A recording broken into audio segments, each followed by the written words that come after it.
आ गया आ गया मैं पढ़ाने आ गया। तो चलिए बाबू, इंग्लिश मीडियम का बैच अब स्टार्ट हो रहा है। 2-4 दिन से वीडियो नहीं जा रहा था, आप लोग बहुत परेशान थे। तो जहाँ तक आपको याद होगा मेरे ख्याल से कि लाइट चैप्टर पढ़ाया जा रहा था क्रैश कोर्स में। तो लाइट चैप्टर में जहाँ तक पढ़ाया गया है उससे आगे हम बात करेंगे। चलिए देखते हैं टॉपिक क्या है आज का, ध्यान से देखेंगे बाबू। टॉपिक है, 3 टॉपिक है, focus of lens, magnifying power और पावर ऑफ लेंस। देखिए बाबू, सबसे पहले पढ़ेंगे focus of lens. Focus of lens क्या होता है? देखो बाबू, आप लोग अच्छी तरह जानते हैं कि ये लेंस है। लेंस के बीच से एक लाइन जाता है जिसे हम लोग क्या बोलते हैं? Principal axis. क्या बोलते हैं? Principal axis. तब प्रिंसिपल एक्सिस पर वह पॉइंट, चाहे मान लो ये लेंस है, लेंस के सामने इन्फिनिटी पर ऑब्जेक्ट है। किस पर ऑब्जेक्ट है बाबू? इन्फिनिटी पर ऑब्जेक्ट है। लेंस के सामने किस पर ऑब्जेक्ट है? इन्फिनिटी पर ऑब्जेक्ट है। ऑब्जेक्ट है तो ऑब्जेक्ट से रे ऑफ लाइट निकलेगा, लेंस से टकराएगा, किसी पॉइंट से जाकर मिलेगा। और जिस पॉइंट वह से जाकर मिलेगा जहाँ पर उसका इमेज बनेगा, इमेज यहाँ बनेगा, इमेज बनेगा, उसे हम लोग क्या बोलते हैं? फोकस। सिंपल चीज, प्रिंसिपल एक्सिस का वह पॉइंट जिस पर इन्फिनिटी पर रखे ऑब्जेक्ट का इमेज बनता है उसे ही क्या बोलते हैं? Focus of lens. देख लीजिए, when object is at infinity its image found at a point of principal axis, this point is called focus of lens. Clear है? बात समझ में आया? सिंपल, प्रिंसिपल एक्सिस का वह पॉइंट जिस पर इन्फिनिटी पर रखे ऑब्जेक्ट का इमेज बनता है उसे क्या बोलते हैं? फोकस ऑफ लेंस कहते हैं। चलिए आगे बढ़ते हैं बाबू, ये क्वेश्चन खत्म हुआ, आगे की तरफ बढ़ते हैं।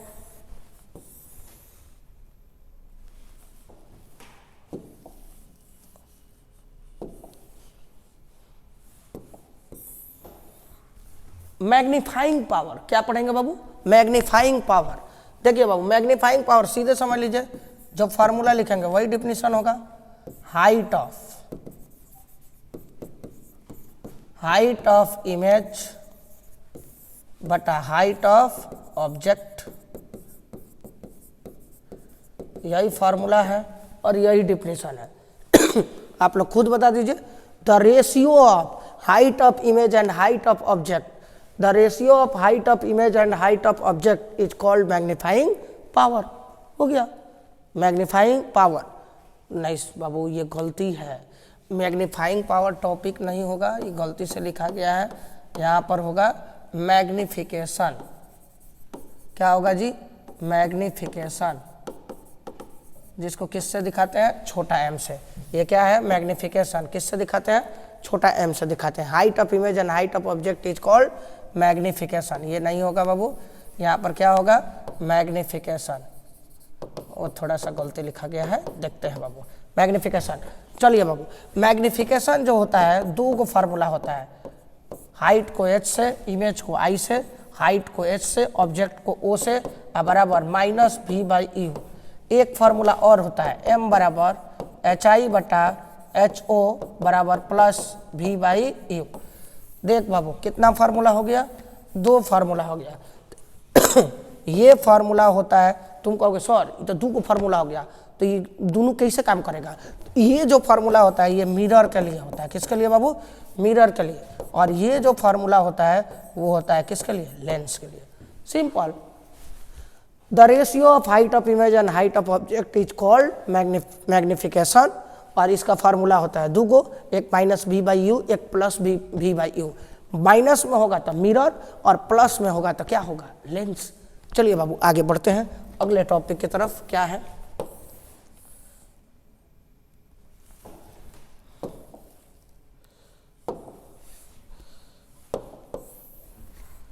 Power of lens.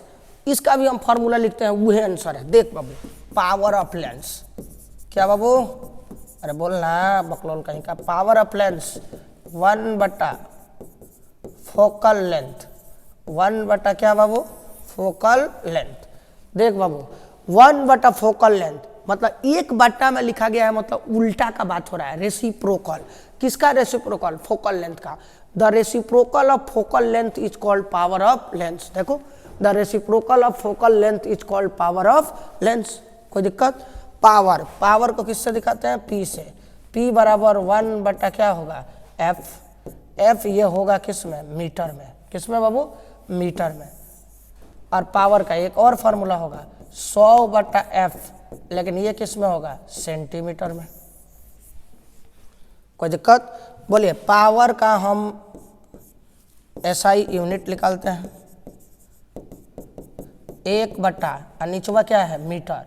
मीटर का पावर कुछ नहीं है तो कितना, 1, ऊपर जाकर कितना, -1। तो बोल बाबू पावर ऑफ लेंस का यूनिट क्या होता है, पर मीटर, या इसको हम लोग डायाप्टर भी बोलते हैं। क्या बोलते हैं, डायाप्टर, जिसको किससे दिखाते हैं, D से दिखाते हैं। Clear. The reciprocal of focal length is called power of lens. और इसका SI यूनिट क्या होता है, पर मीटर। इसको किससे, इसका एक और यूनिट होता है डायाप्टर, किससे दिखाते हैं, D से दिखाते हैं। कोई दिक्कत, बात समझ में आया। आगे बढ़ते हैं बाबू। ये देखो focal length and power of, focal length and power of 2 छूट गया है, 2 और more than 2 lens is combined. देखो बाबू ये जो पावर निकाले हैं ये गो लेंस का है। को लेंस का है, ये गो लेंस का है। तो ये गो लेंस का पावर होता है 1 बटा F। तो कह रहा है कि अब 2 या 2 से अधिक लेंस होगा तो क्या होगा, देख बाबू।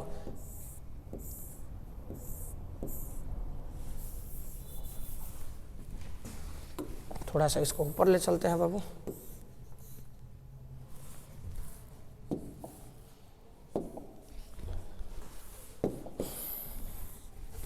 देखो देखो देखो ध्यान से देखो, अब एक गो लेंस नहीं है, कई गो लेंस होगा।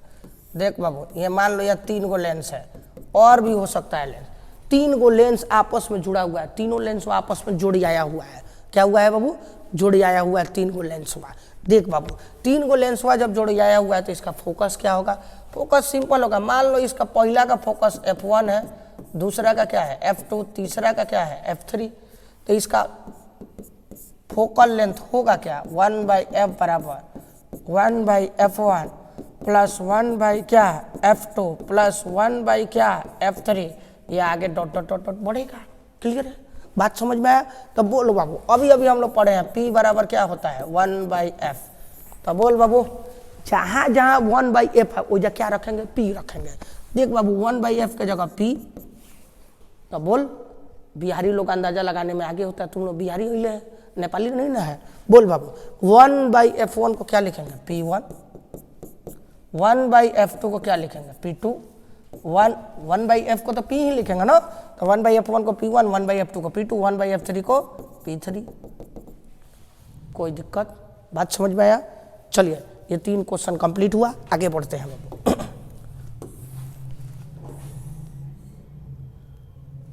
अब जो पढ़ने वाले हो ये बहुत इंपॉर्टेंट है बाबू, ध्यान से, एग्जाम में पूछा जाता है, एकदम ध्यान से देखिएगा बाबू।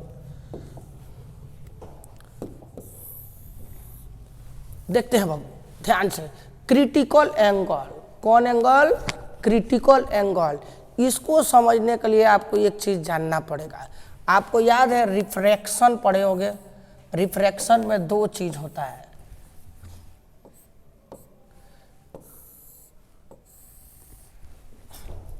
रिफ्रैक्शन में पहले 2 चीज समझना पड़ेगा। मान लो ऊपर रेयरर है और नीचे क्या है, डेंसर है। ऊपर रेयरर है और नीचे क्या है, डेंसर है। नहीं नहीं नहीं नहीं, इसमें ऊपर रेयरर नीचे डेंसर, तो इसमें ऊपर डेंसर और नीचे रेयरर। कोई दिक्कत। चल बाबू तो पहले यही समझ लो रेयरर क्या है और डेंसर क्या है। रेयरर मतलब कम घना और डेंसर मतलब क्या, अधिक घना। रेयरर मतलब कम घना, डेंसर मतलब क्या, अधिक घना। सिंपल, कम घना अधिक घना समझिए रहे हो, नहीं समझ रहे हो। मान लो तुमको बोला जाए दौड़ो, तो तुम लोग रोड पर आराम से दौड़ सकते हो। क्यों, क्योंकि चारों बगल हवा है। तो हवा क्या तुमको रोकता है, हाँ रोकता है। कभी कभी क्या होता है देख लेना, कभी कभी हवा तेज लगता है तो लगता है जैसे तुम पर हवा भी बल लगा रहा है। इसका मतलब हवा भी कुछ घना है, लेकिन इतना कम घना है कि आसानी से तुम दौड़ सकते हो। लेकिन तुमको बोल दिया जब पनिया में दौड़, तो पनिया में दौड़ेगा, पनिया में दौड़ पाएगा, क्रिस नहीं ना है कि दौड़ जाएगा एक बार। तो पनिया में तो दौड़ नहीं पाएगा, तो पनिया में नहीं दौड़ा, इसका मतलब क्या, पानी घना है, हवा कम घना है, तो पानी क्या हो गया, डेंसर, और हवा क्या हो गया, रेयरर। क्लियर है? सिंपल भाषा में भी समझ सकते हो। मान लो तुम्हारे क्लास में एगो पतारका लड़का है, एगो मोटका लड़का है। क्या है बाबू, तुम्हारे क्लास में एगो पतारका लड़का है। पतारका बोल रहे हैं, पतरकी मत समझ लेना, पागल बने बेकारे पतरकी, तो लोग ये समझते रहता है। तो बोल बाबू, एगो पतारका लड़का है, एगो मोटका लड़का है, ठीक है। तो पतारका है, मान लो तुम दौड़ गया, पतारका से टकराएगा तो कुछ होगा, पतारका तो कुछ तू ले चल जाएगा, कचौर कर एकदम कचूमर बना कर निकल जाएगा। लेकिन अगर मोटका से टकराएगा तो दौड़ते जाएगा, एकदम मोटका से ढाई दे टकराएगा, ढाई दे कर गिर जाएगा। तो बोल बाबू, वो मोटका घना है, पतारका क्या है, कम घना है। तो रेयरर डेंसर समझ गए, कम घना ज़्यादा घना। तो देखो, जब कम घना से ज़्यादा घना में लाइट आता है तो ये इधर मुड़ता है, इसके तरफ, परपेंडिकुलर की तरफ, नॉर्मल की तरफ। ये क्या है, बीच वाला क्या होता है, नॉर्मल, नॉर्मल की तरफ मुड़ता है। लेकिन जब ज़्यादा घना से कम घना में आता है तो ये मुड़ता नहीं है, दूर भागता है। पढ़े होगे, 10th में भी पढ़े होगे रिफ्रैक्शन। रेयरर से डेंसर में आएगा तो नॉर्मल की तरफ मुड़ेगा, डेंसर से रेयरर में आएगा तो नॉर्मल से दूर भागेगा। अब देखो, अब यहीं पर चीज़ें समझनी है, क्रिटिकल एंगल। बाबू बिल्कुल ध्यान से समझिएगा क्रिटिकल एंगल, ठीक है बाबू। देखो,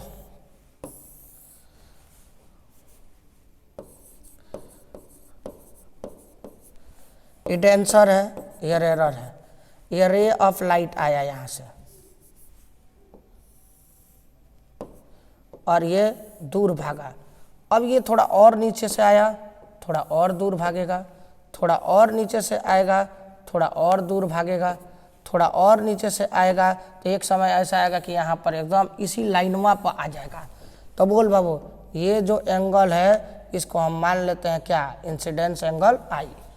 अब देखो, ये इस एंगल पर क्या हो गया, यहाँ पर कितना डिग्री का कोण बना लिया, 90 डिग्री।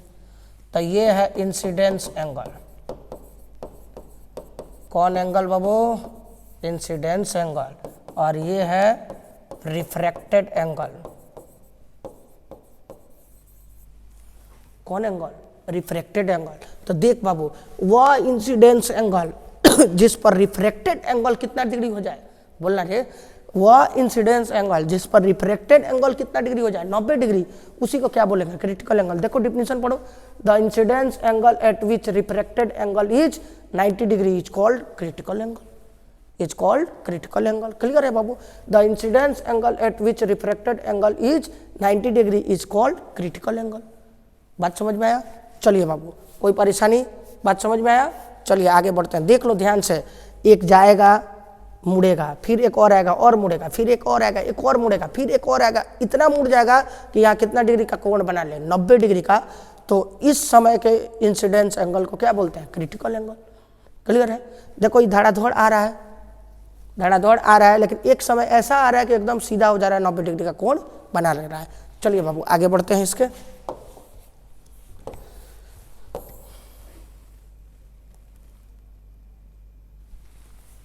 देख बाबू, कुछ मीडियम है उसका क्रिटिकल एंगल है। देख बाबू, कुछ मीडियम है और उसका क्या है, क्रिटिकल एंगल है। ध्यान से देखना बाबू, ऑब्जेक्टिव में पूछता है, ध्यान से बाबू। एयर का क्रिटिकल एंगल 90 डिग्री होता है, वाटर का 48 डिग्री होता है, डायमंड का 24 डिग्री होता है। देख बाबू, डायमंड का क्रिटिकल एंगल क्या है, बहुत कम है, बहुत क्या है, कम है। और तुमको कभी ना कभी पढ़ाए होंगे रिफ्रैक्टिव इंडेक्स। रिफ्रैक्टिव इंडेक्स इसका क्या होता है, बहुत अधिक। इसीलिए डायमंड क्या होता है, डायमंड क्या होता है, चमकीला होता है, ब्राइटर होता है। क्या होता है, ब्राइटर होता है। क्लियर है? तो कोई पूछे कि डायमंड काहे चमकीला होता है, तो उसका रिफ्रैक्टिव इंडेक्स क्या होता है, अधिक होता है, और उसका क्रिटिकल एंगल क्या होता है, कम होता है। क्लियर है? तो वो क्या हो जाता है, चमकीला। जैसे तुम मान लो तुम्हारा शादी ब्याह हो, तो तुमको डायमंड का रिंग तुमको अपनी वाली को पहनाना है, तो उससे पहले पूछ लेना कि डायमंड काहे चमकता है। तो अगर वो आंसर दे दी तो समझ जाना कि पढ़ी लिखी है, नहीं दी मतलब समझ जाना तुम्हारा कुटाई घरे जाकर होगा। अब बिना पढ़ा लिखा मेहरारू लेकर आएगा तो क्या, बेलना से पिटाएगा, बेलना से पिटाएगा। और क्या पता चलेगा कि तुम सवेरे शाम बर्तन मांज रहा है, लड़का खिला रहा है, और एकदम वो तुमको दौड़ा दौड़ा कर पीट रही है। तो देख बाबू, तो सिंपल, डायमंड इतना चमकीला काहे होता है क्योंकि उसका क्रिटिकल एंगल सबसे कम होता है लेकिन रिफ्रैक्टिव इंडेक्स सबसे अधिक होता है। क्लियर है, बात समझ में आ गया? आया कुछ समझ में? चल बाबू अगला टॉपिक देखते हैं ध्यान से। इसको बाबू ध्यान से देखना, ये बहुत बार एग्जाम में पूछा गया है।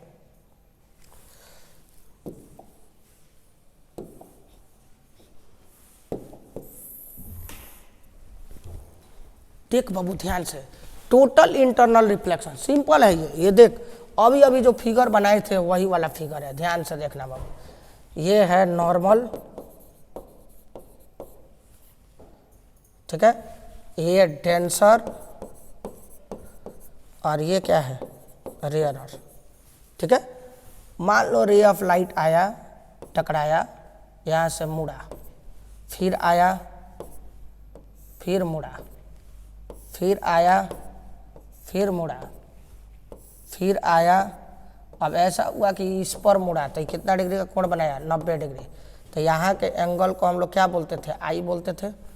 लेकिन अब देखो, अब थोड़ा इसके और नज़दीक से आया तो इसका मतलब क्या होगा, अब बार बार नीचे जा रहा था, अब कहाँ जाएगा, ऊपर। क्यों जाएगा ऊपर, क्योंकि नीचे तो धड़ाधड़ जा ही रहा था। अब इसके बाद देखो, जैसे जैसे ये आ रहा था वैसे वैसे ऊपर चढ़ रहा था, जैसे जैसे ये नीचे आ रहा था वैसे वैसे ऊपर चढ़ रहा था। तो एक समय ऐसा आया कि आई एंगल पर ये कितना डिग्री हो गया, 90। अब उसके बाद जो एंगल है उस पर वो नीचे नहीं जाएगा, कहाँ जाएगा, ऊपर। अब मान लो ये पगलाइए ना जाएगा, कहेगा, खिसिया जाएगा, कहेगा बार बार हमको नीचे भेज रहा है, नीचे भेज रहा है। अब कहेगा अब हम ना जाए नीचे, अब हम कहाँ जाए, ऊपर जाए, ना जाए नीचे। तो नीचे नहीं गया, तो बोलो आई है और यहाँ क्या होगा, ये आई से ज़्यादा एंगल होगा जिसको क्या बोलते हैं, सी, क्रिटिकल एंगल। पढ़े हो, क्रिटिकल एंगल। क्रिटिकल एंगल नहीं होगा, ये क्रिटिकल एंगल से क्या होगा, ज़्यादा होगा। क्रिटिकल एंगल से क्या ज़्यादा होगा, ये होगा क्रिटिकल एंगल, जिसको किससे दिखाते हैं, सी से दिखाते हैं। किससे दिखाते हैं बाबू, क्रिटिकल एंगल को किससे दिखाते हैं, सी से दिखाते हैं। तो देख बाबू, क्रिटिकल एंगल को सी से है, लेकिन क्रिटिकल एंगल पर कितना डिग्री होता है, 90 डिग्री। लेकिन उससे ज़्यादा एंगल बनाएगा तो उससे ऊपर भागेगा। ठीक है, इसी फेनोमेनन को हम लोग क्या बोलते हैं, टोटल इंटरनल रिफ्लेक्शन। देख बाबू, when light travels from denser to rarer, देख डेंसर से रेयरर जा रहा है, such that the incident angle more than critical angle. ठीक है, क्रिटिकल एंगल पर 90 है, उससे ज़्यादा ना ये एंगल है तो अभी ना ऊपर भागा है, उससे अधिक है, देन रिफ्रैक्शन टेक्स प्लेस। होना चाहिए रिफ्रैक्शन लेकिन हो गया क्या, रिफ्लेक्शन। होना चाहिए रिफ्रैक्शन लेकिन हो गया क्या, रिफ्लेक्शन। इसी को हम लोग क्या बोलते हैं, टोटल इंटरनल रिफ्लेक्शन। क्लियर है, जब लाइट डेंसर से रेयरर में आए और उसका एंगल क्रिटिकल एंगल से क्या हो, ज़्यादा हो, तो रिफ्रैक्शन की जगह क्या होने लगता है, रिफ्लेक्शन। मतलब जिधर से आया है उधरे लौट जाएगा, तो उसे क्या बोलेंगे, टोटल इंटरनल रिफ्लेक्शन। क्लियर, आगे बढ़ते हैं बाबू।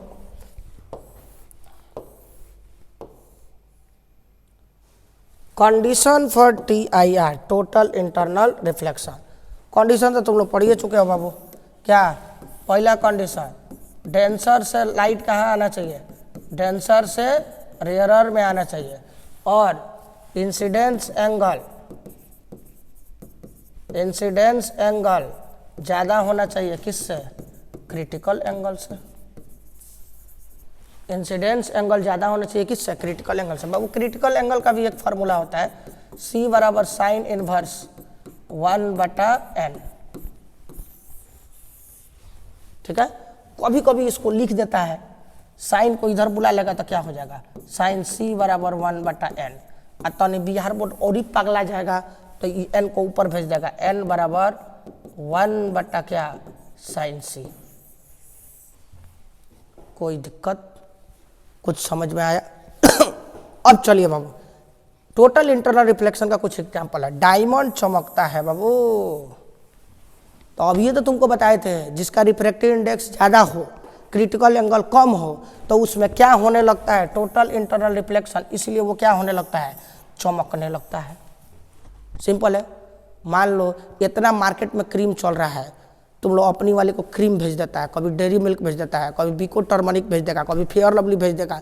बाबू उससे कुछ होने जाने वाला नहीं है, उसके मुंह पर टोटल इंटरनल रिफ्लेक्शन करा दो, जिसके कारण क्या हो जाएगा, उसका मुंह में जलने लगे, एकदम कहीं भी जाएंगे अजोर हो जाएगा, पूरा एकदम अनहरिया रात में अजोर हो जाएगा, एकदम दूरे से पहचान में आ जाएगी कि इसका टोटल इंटरनल रिफ्लेक्शन हो रहा है। टोटल इंटरनल रिफ्लेक्शन कैसे होता है थोड़ा सा समझ लो। डायमंड में टोटल इंटरनल रिफ्लेक्शन होता है, उसमें लाइट जाता है लेकिन जल्दी निकलता नहीं है, उसी में टकरा कर रिफ्लेक्शन करते रहता है, इतना ना ज़्यादा रिफ्लेक्शन करने लगता है कि वो चमकने लगता है।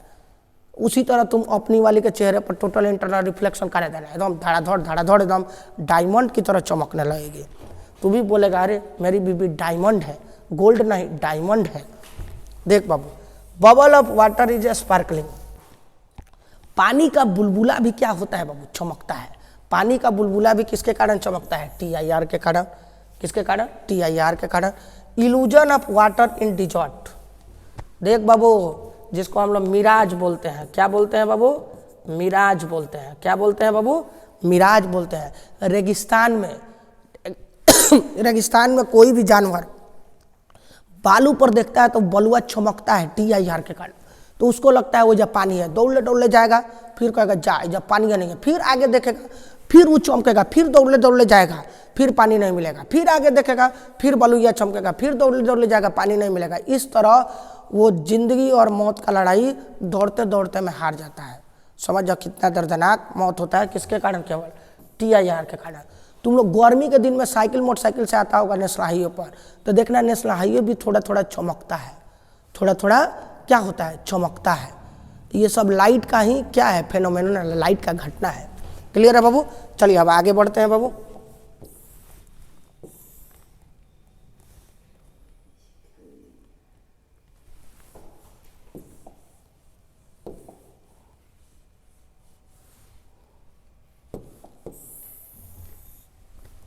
Optical fibre. क्या बाबू, ऑप्टिकल फाइबर। तो देख बाबू, ऑप्टिकल फाइबर है क्या, ऐसा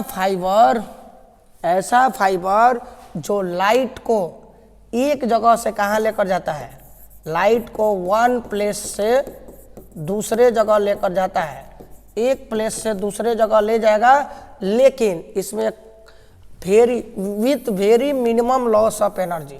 इसमें एनर्जी का क्या होगा, लॉस होगा, लेकिन बहुत कम होगा। एनर्जी का लॉस होगा लेकिन बहुत कम होगा। तो देख बाबू, सिंपल एकदम। देख, लाइट को, वह फाइबर जो लाइट को एक जगह से दूसरी जगह लेकर जाता है लेकिन उसमें बहुत कम एनर्जी का लॉस होता है, उसी को क्या बोलते हैं, ऑप्टिकल फाइबर बोलते हैं। उसी को क्या बोलते हैं, ऑप्टिकल फाइबर। इसका यूज देखते हो बाबू, used in 4G and 5G network. समझ रहे हो बाबू, पूरा इंटरनेट में 4G 5G सब इसी पर चलता है, ऑप्टिकल फाइबर पर। यही 4G 5G है जिस पर तुम लोग रात भर एकदम वीडियो कॉल लगले रहता है, एकदम बतियले रहता है। पहले देखो वीडियो कॉल नहीं था क्योंकि नेटवर्क स्लो था, जब से 4G आया वीडियो कॉल चलने लगा। अब वीडियो कॉल पर तुम लोग बात करता है रात भर। ये सब मत करो, एग्जाम नज़दीक है नहीं तो फेलिया जाएगा। देख बाबू, देख इधर, देखो इधर, तो रात भर एकदम फोने पर लगता है, एकदम हेलो कौन है जी, हेलो कौन है जी, तो फोन लगले रहता है। देख बाबू, देख, अब 4G 5G भी किस पर चलता है, ऑप्टिकल फाइबर के तार से ये बना रहता है और उसी पर ये काम करता है। देखो, used in endoscope of doctor, endoscope by doctor. देख बाबू, किसी को पीठ में प्रॉब्लम रहता है तो उसका पहले अल्ट्रासाउंड कराते हैं। क्या कराते हैं, अल्ट्रासाउंड। अल्ट्रासाउंड में बीमारी पता नहीं चलता है तो उसका क्या कराते हैं, इंडोस्कोप। इंडोस्कोप इतना बड़ा ऑप्टिकल फाइबर का पाइप होता है, वो तुमको बेहोश कर मुंह के सहारे अंदर डाला जाता है और कैमरा पर उसका सारा चीज़ देखा जाता है स्क्रीन पर, तब पता चलता है कि कौन सा बीमारी है। जो अल्ट्रासाउंड में भी पता नहीं चलता है, इंडोस्कोप कराया जाता है, डॉक्टर लोग करते हैं। क्लियर है बाबू। आज के लिए बाबू यहीं क्लास ओवर, कल आपको से फिर मुलाकात होगी। Bye bye bye bye bye bye.